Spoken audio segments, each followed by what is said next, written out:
বিসমিল্লাহির রহমানির রহিম। সূরা কাহফের ফজিলত।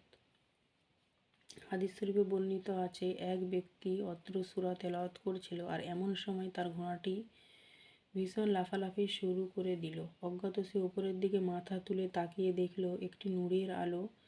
সকালে সে হুজুর সাল্লাল্লাহুকে বলল। তিনি বললেন, তুমি এটি পড়তে থাকো, কারণ এটি মন সান্ত্বনার আলো, যা উক্ত সূরা পড়াতে নাজিল হয়েছিল। হযরতে ইবনে আব্বাস রাদিয়াল্লাহু হতে বর্ণিত আছে, যে ব্যক্তি শুক্রবার রাতে বা দিনে এই সূরা পাঠ করবে তার জন্য তার পাঠের স্থান হতে মক্কা পর্যন্ত একটি আলোর প্রদীপ দেয়া হবে এবং সে শুক্রবার হতে পরবর্তী শুক্রবার পর্যন্ত আরও অধিক 3 দিনের পাপ মাফ করে দেয়া হবে এবং 70 জন ফেরেশতা তার জন্য ক্ষমা প্রার্থনা করবে। আপনারা সবাই এটা পড়তে থাকুন। সূরা কাহফের অনেক ফজিলত।